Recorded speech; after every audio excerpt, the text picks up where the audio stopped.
makes me tired to follow it, said the narrator of the Yellow Wallpaper, written by Charlotte Perkins Gilman in 1892.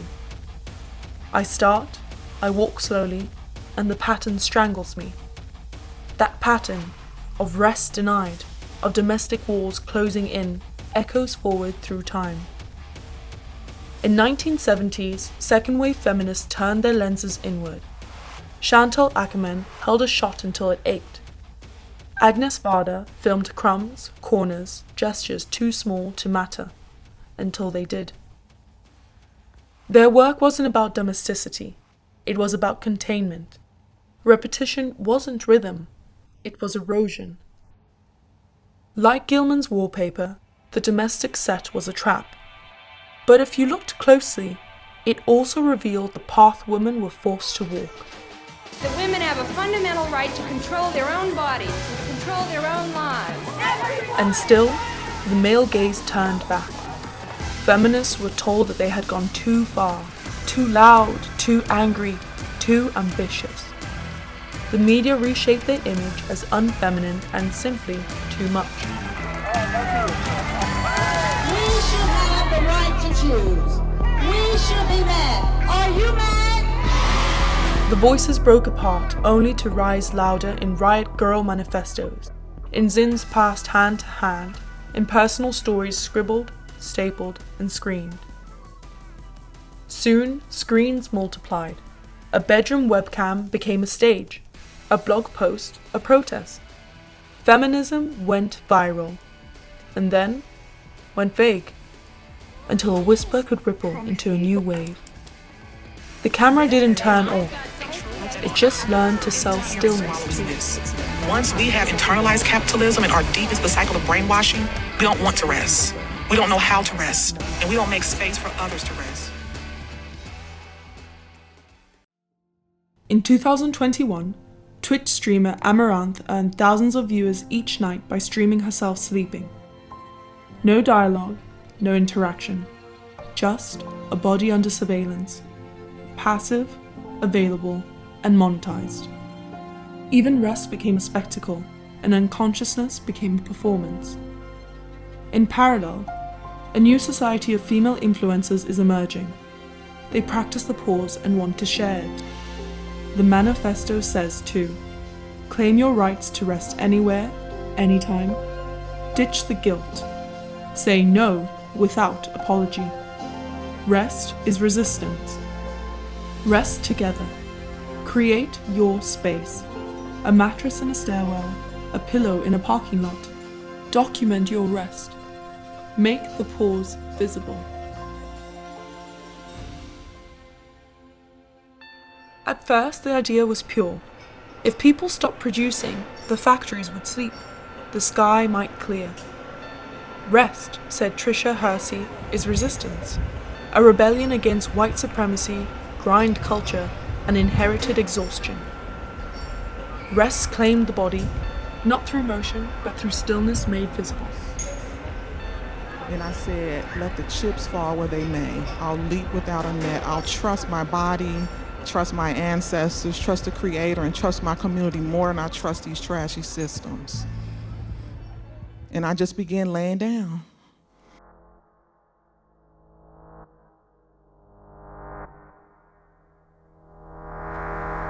But then, wellness retreats emerged.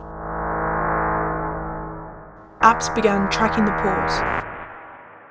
Influencers whispered about detox morning and digital sunsets. Calm and Headspace offered premium subscriptions for sleep. Bloggers live-streamed 8-hour nap cycles with donation buttons. Rest was sold in bags and subscription boxes. Goop and other beauty brands launched $125 Calm kits. To rest now, one must work. To afford sleep, one must sell working hours. To post a pause, one must keep the camera on. Rest is no longer a radical act, but an optimized, monetized pause.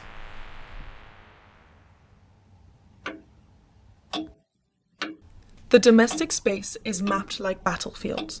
4 zones, 4 types of movements. 1. Mental labor. Planning captions, scheduling post, and managing brand voice. 2. Sensory labor. Filters, reels, post-production. 3. Social labor. Comment replies, DMs, communal recordings. 4. Physical labor. Chopping, sweeping, kneeling, lifting. Each zone emits its own rhythms, and together they produce a quiet repetition. The house becomes a metronome for unseen effort. At 6:50 a.m., she retakes a waking up naturally shot for the 3rd time. At 8:15 a.m., a Hoover activates, once for cleanliness, once for content. At 1 p.m., she films lunch twice, once to eat, once to post. At 4:25 p.m., the eyes become red from LED exposure. At 6:10 p.m., she smiles through a sponsored skincare live. People see the post, not to retake, but the house records it all.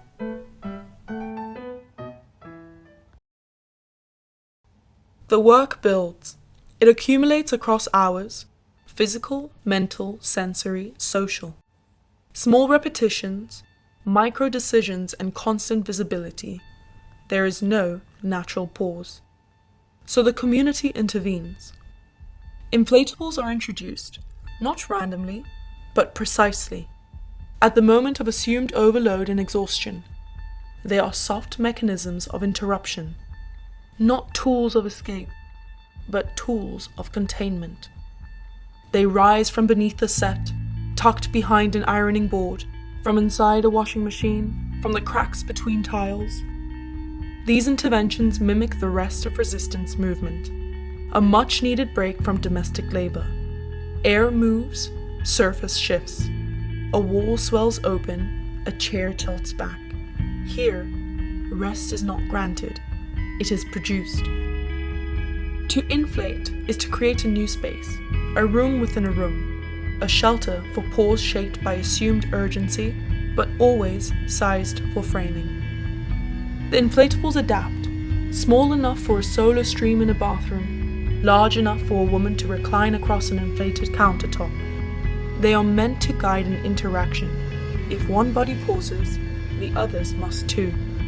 They never overflow. The camera records the inflation as a rupture. But it is not a failure, it is part of the choreography. Then the air is released. The form deflates. The soft architectural folds flat against the set. The performers resume their tasks and the house returns to order.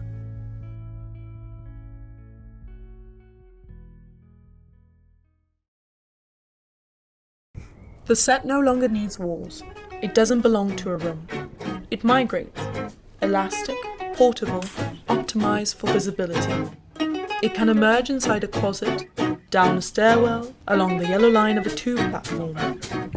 Anywhere the camera can stand, rest can be performed. Oh, we carry on with our chores? Yeah, we can. Isn't that woman? We have to keep going in the chaos.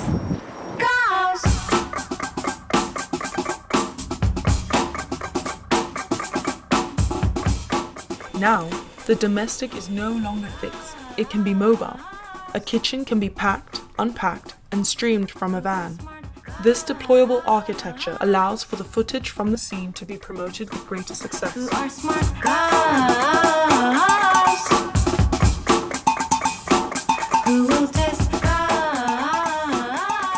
There is no collapse of the public and the private. It is a rehearsal of both, performing publicness and privacy at the same time. The new influencers lie down in zones of transition.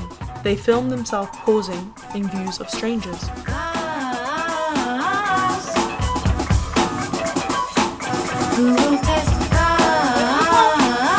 Throughout these sets, the rest has always been choreographed and the interruption was planned.